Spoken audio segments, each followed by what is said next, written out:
of the Questioning with Gary podcast, Gary McGee. Hi, sure. This is the Questioning with Gary podcast. I'm Gary McGee, and I'm joined today by comedian Tom Gannon. Tom, how you doing today?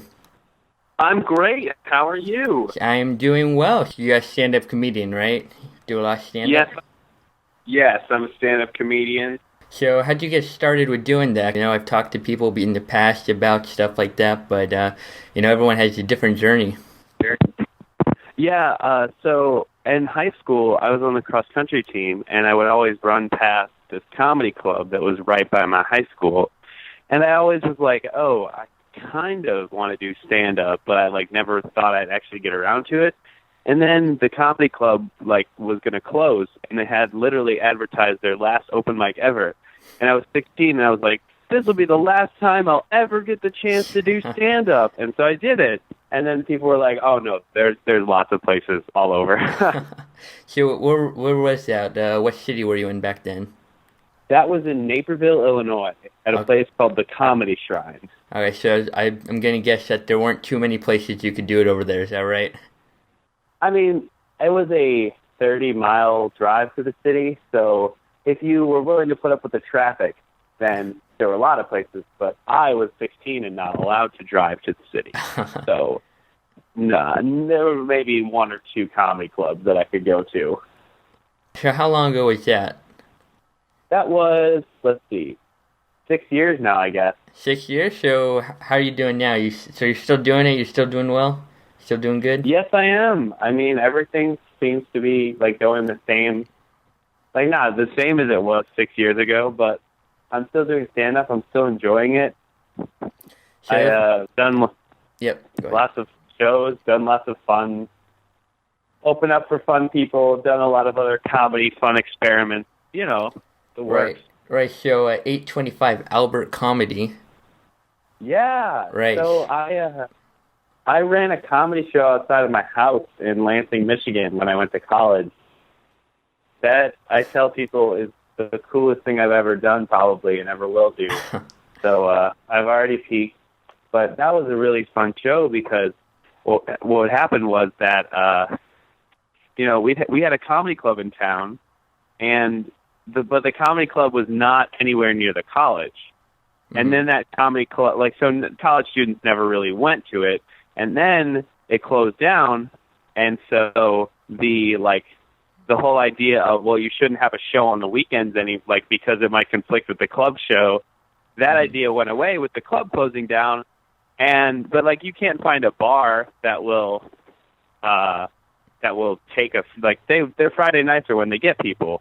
So I was like, I don't give a shit. I don't need to even charge admission. I can just do it in my own house. That's great. Sure. How many people did you get?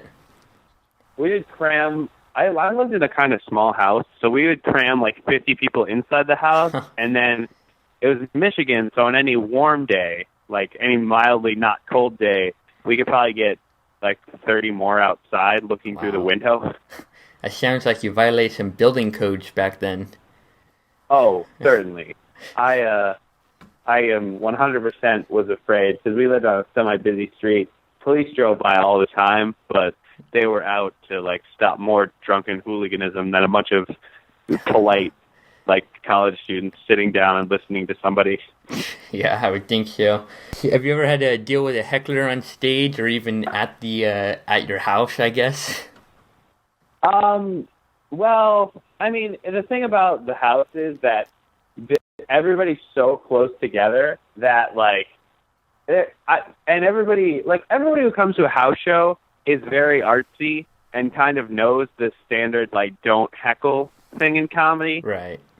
At bar shows, not everybody's like that. Some people just got off the factory shifts and they just want to argue with somebody.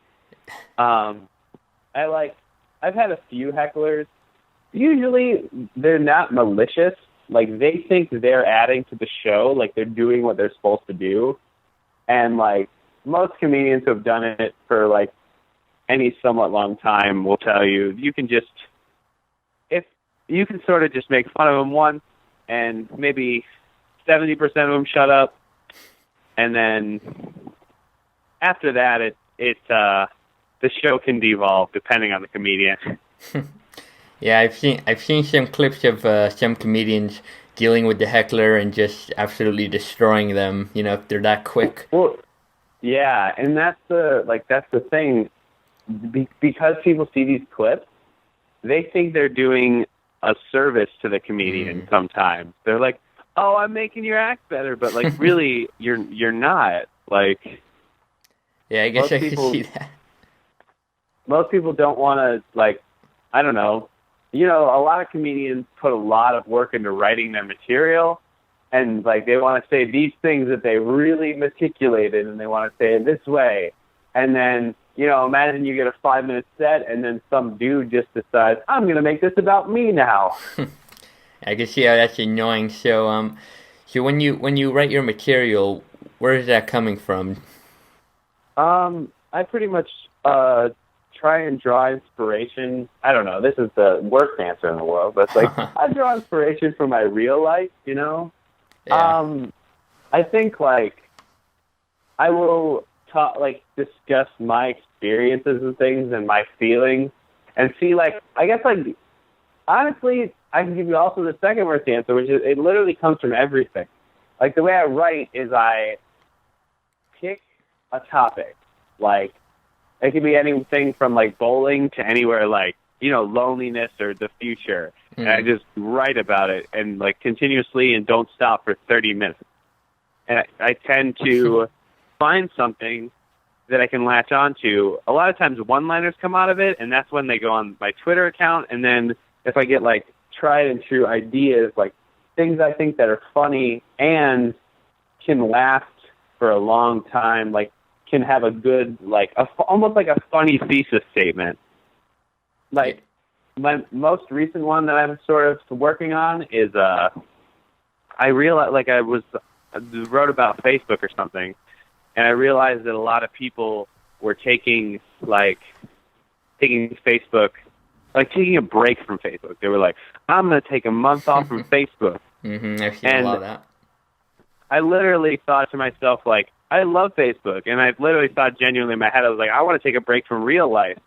And, like, that sort of, like, stemmed into a bit about how, like, social media, like, is better than reality. Because, you know, a lot of people argue the opposite. And so I'm like, that's a view that seems a little bit underrepresented. I could probably pick that up. So when you think of your ideas, so you actually sit down and just start writing, or do you ever get ideas when you're just doing something and you'll want to write that down to remember later?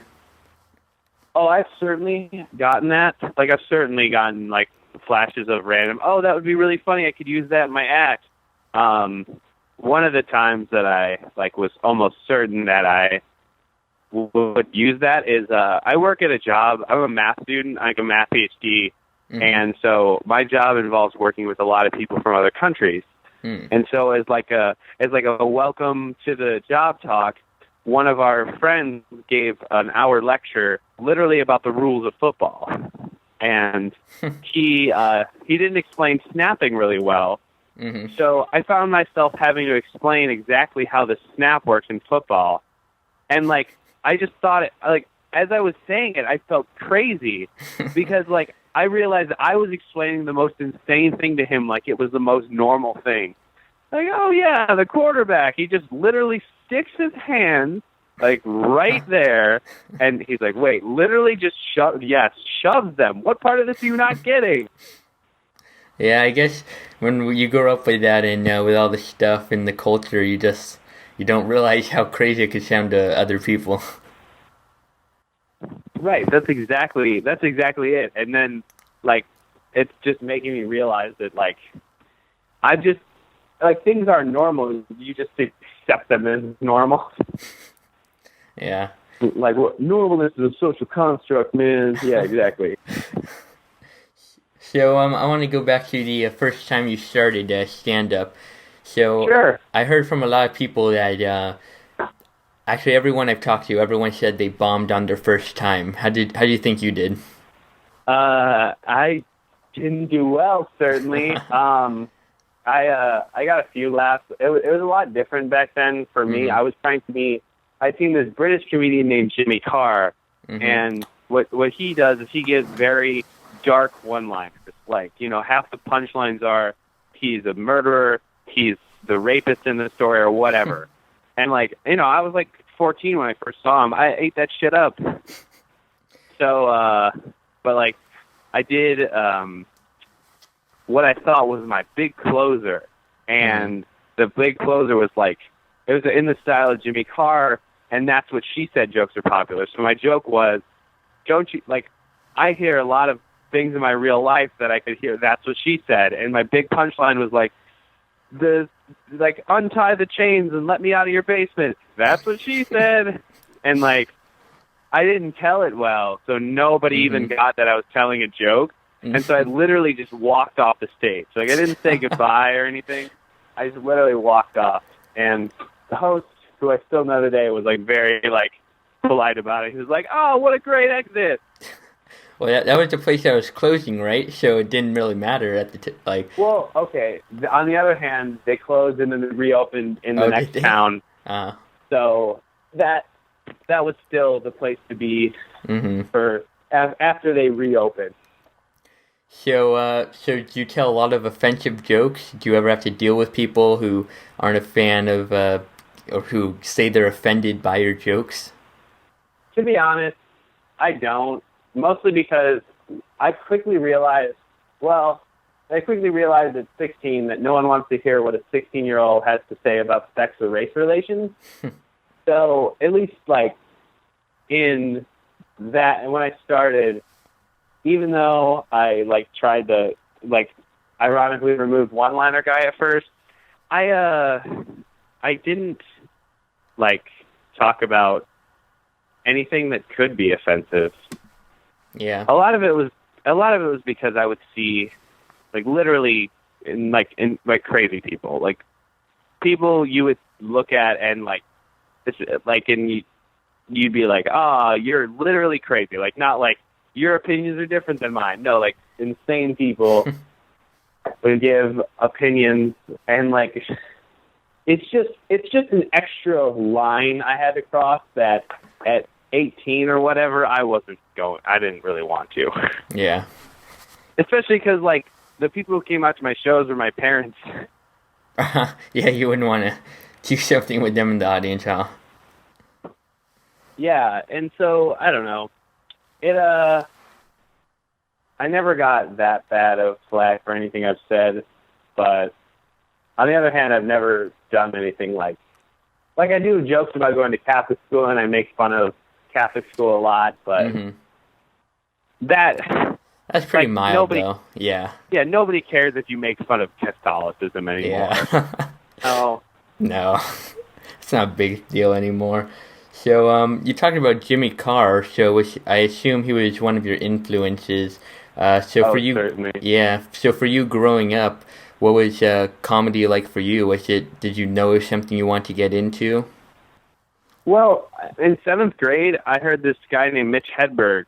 He told a joke, and the joke essentially goes people wonder how I write jokes, and I tell them when I think of something funny, I write it down, and if I don't have a pen or paper, I have to convince myself that what I thought of ain't funny, and that was a funny joke. But then it made me realize that literally, I thought all you have to do is just write down things that you think are funny in your day-to-day life, and you could have a stand-up one day. You could have stand-up material. And I did it. I wrote down, if I still had my 7th grade notebook, I could show you all the jokes I had about making out and stuff. Yeah. I'm not even kidding. You had a book of your, 12-year-old mind of jokes? Yeah, literally, one of my jokes was about a metallic tongue, so that if you were making out with two people were making out and they were magnets and they couldn't stop making out. I don't know what the premise of the joke was, but I was 12, okay? Yeah. All right, I guess we'll give you a pass for that. All right. Exactly. So we'll just take a quick break, and when we come back, we'll talk to you about getting on Judge Judy, or trying to get on Judge Judy. All right, so after the break, and then we'll also play a little game, if that's all right with you.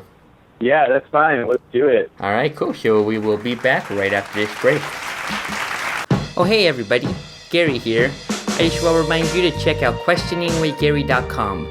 As you write on questioningwithgary.com, you'll find all the other podcasts, and you'll also find some social media info. Aside from that, you'll see all of our Questioning with Gary videos, including the time when I went to the Trump rally and interviewed some Trump supporters, or the time when I went to Comic-Con and interviewed some nerds. That's right, it's all on questioningwithgary.com, so just head on over. Alright, so we are back with comedian Tom Gannon. And so, Tom, I heard that you faked a court case to get on Judge Judy, something like that, right?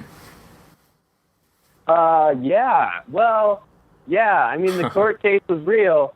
I had to literally sue my roommate in East Lansing's court district. Did you get contacted, or did you try to contact someone, or? Well, I read an article about these two people that had faked this Judge Judy case, and it was absurd, the amount of shit. If you would have looked at this case, it was a dead cat and blah blah blah. I was like, this is pretty obvious that it was a fake. Mm-hmm. And so I was like, why don't we fake it? Why don't we submit something? So I submitted it, and I was like, they didn't contact us in a week, and I was like, whatever. They probably figured it out that all the submissions they got once this article went viral were. And then 2 months later, I got this phone call. I got this email from this guy, and it just says, "Hey, this is Alex from Judge Judy. Please call me when you get the chance." And then his number. Mm-hmm. And my roommate had since moved out because he had graduated and moved to San Francisco to work in tech. So I called him, and I was like, "Call me as soon as you can." And so we went over a story that was somewhat similar to the base story that we had sort of half-assed thought up in FS thought up when we were living together. And so he called, and then I sort of, put it up I'm so mad about this. My roommate stole my laptop, and it was just so lucky, sort of, that my house actually had been broken into. Mm-hmm. My laptop was actually stolen, so I had a police report that said I had a stolen laptop, and my roommate had moved out. Mm-hmm. So, this looks like a legit story. Yeah. Because I have corroborating evidence that if you don't read too deeply into the police report where he says he suspects a homeless guy came in, that we are, golden. So what happened with that? Did you actually get past anything, or? So they were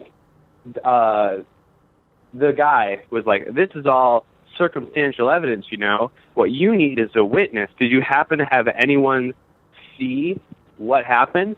And I happen to have anyone see anything? And I was like, of course I did. I'm not going to say no. Yeah. So I said that my girlfriend saw him the next morning, but then I was like, wait, what if no girls will come with me to this thing? So, and then I made up another story about this guy. So now I had both gendered stories covered. And so my girlfriend's not big into acting. And so I just asked another girl on my improv team if she wanted to do it. And she was like, "Of course I do," which is the correct response because some people said no, and I was upset. Wow. How did you say no to that? I don't know. The one guy was an engineer, and he's like, "I have a lot of tests." But when everything came out and started, people were like, "Wow, Tom literally got on Judge Judy with this other girl that we all knew," and my friend Josh, who we're still friends today, even though I literally sued him. And then he was like, I regret not taking that opportunity. Yeah. So you actually got on the show, is that right? Yeah. Oh, wow. They flew us out to LA for free. They put us up in a 5-star hotel for free. They paid for, we actually had to pay for food, but then they gave us some money for food. And, we went in on a Monday night, and we did the thing Tuesday morning, And sadly, my fake girlfriend Claire had to work on Wednesday night, so we couldn't take the option they gave us to stay Wednesday. And so we flew right back. I see, yeah. So how long ago was this, first of all? This happened in the call that I mentioned earlier took place in January. Okay. Oh, wow, okay. So it was super recent. Yeah, it was pretty recent. So did it air yet, or did it go into air? Yeah, it's aired. Oh, yeah. The episode, actually some random guy posted our episode on YouTube, and it got 10,000 views. Oh, really? My roommate's into tech, and so he immediately got a video file of it, and he had to save it in his Dropbox, and now I have a copy. That's kind of a cool claim to fame, yeah. Yeah, and it's just like a fun fact, you know, like right. A lot of times in these meetings they're like, oh, say your name and a fun fact about yourself, and I used to be like, I like to run, but now I'm like, I think the court case to be on Judge Judy, so don't mess with me. I'm gonna guess the answer is no, but has anyone ever recognized you from Judge Judy? No. No. But what was really odd, okay, so I had a witness, my fake girlfriend. My roommate Josh had a witness. That witness that ended up not getting called to the stand. So Claire, my fake girlfriend, got like 10 or 20 unsolicited messages about how attractive she was. Oh, wow. Josh, my roommate, got 10 to 20 unsolicited messages about how he deserved to win and how attractive he was. I got one message from some old guy in New York State who was like, roommates suck. Yeah, that sounds about right. So what was your process like that day going to the set? Was it, because you see there's an audience there, so is that just people get tickets? Or? So it was, they talked to us Monday night, and this was Tuesday morning, and they were like, we don't want to alarm you, but you're going to have to wake up early, like 7 a.m. But we were on Eastern time, so that was 11 a.m. So we're like, okay. Yeah. And then they woke up. We gave this cab a voucher from the company. We drove to the thing. We met the people we'd been talking on the phone with. And then we sat in this waiting room, and they had like that pink box of donuts that like is stereotypically seen on movies about Hollywood and stuff. And I was like, this is so cool. And then we literally got makeup. We had to do makeup, but it wasn't makeup. It was just literally like they put little powder on our face. And they're like, all right, you're done. They called us in. Like, we waited a little more. They called us into the courtroom, and they told us where to stand and sort of like almost exactly where to stand. And then we could sort of like, I looked at my roommate because we were not allowed to talk to each other. They think we're fighting, right? Okay. And we literally were like making eye contact, like, holy shit, is this really happening? And we were about to start. And then the weirdest thing happened. I heard we were about to start from a producer. And then another producer yelled out, can I get some more chatter in here? like they're not talking enough. Like it's so somewhat controlled that they were literally just like, you need to be talking louder. That sort of threw me off. Yeah. Judge Judy had laryngitis, so she was very quiet. And she, like, essentially... So, here's the thing. Judge Judy gives you Judge Judy, if I won that court case, which was for $800, Judge Judy would have paid $800 to me, not Josh. Judge Judy would have paid that. And I don't think Josh knew that because he had a really good defense. Right. So otherwise you would want him to lose it on purpose, right? Right. But I was like so mad because I would have literally just split the money with him. Yeah. But that was just beside the point because we really wanted the whole. We got on Judge Judy. Yeah. How fucking crazy. Just the whole experience from that. So yeah, I didn't actually think that you actually did pretty much fake the court case to get on Judge Judy. Yeah, and we luckily had enough corroborating evidence that people might believe that the story actually happened. I wonder how many court cases on Judge Judy that you see are actually real and how many are fake. Yeah, I've wondered that since. I mean, we met another, we were in the, plaintiff room, and so we asked somebody else what court case they were there for, and they explained that some teenagers had put pumpkins in the road, and it ruined their car or something. And, I was like, I have no idea if any of this is true. Yeah. As I was explaining my court case, I was totally bullshitting. I have no idea if you're just doing the same thing. Yeah, yours had a pretty straightforward court case compared to that, or some of the ones you see on Judge Judy, which are just... Yeah, a little wild. Yeah. Yeah, some of the ones you see on Judge Judy, they sound like they are actually making it up, and yours actually did sound real, so it's probably opposite.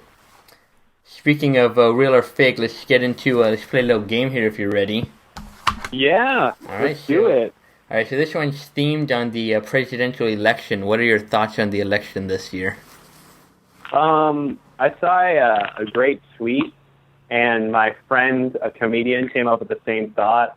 It was the iPhone 7 doesn't have an Apple jack, but the new headphone jack, but the new Samsung Galaxy literally explodes is the perfect metaphor for this election. That was beautiful. Yeah, you get the worst of both worlds, right? Yeah, certainly. Because you never know what's real or what's not real, especially with this election, right? Yeah. So I'll give you a few pieces of news that may or may not be real, and I'm going to have you guess whether it is real or whether it's fake. Okay. All right, so first of all, do you remember Ted Cruz? Yeah. Yeah, it kind of looked like a rat, may or may not have been the Zodiac Killer. Let's see, so they said that Ted Cruz hates avocados. I'm going to say that's fake. That's fake? You would be incorrect. That is apparently something that a Clinton super PAC, said about Ted Cruz. Wow. Yeah. Wow, okay. I'm 0 for 1. That's great. Yeah, well, I'll give you a couple more chances here, all right? Okay. All right, so it says, former Secretary of State Madeleine Albright said that there's a special place in hell for the women who don't support Hillary Clinton. I am 100% sure that one is true. That one is true, yes. It's kind of what this election is based off, right? I think Hillary's platform now is, you gotta vote for me because I'm a woman, and also I'm not Trump.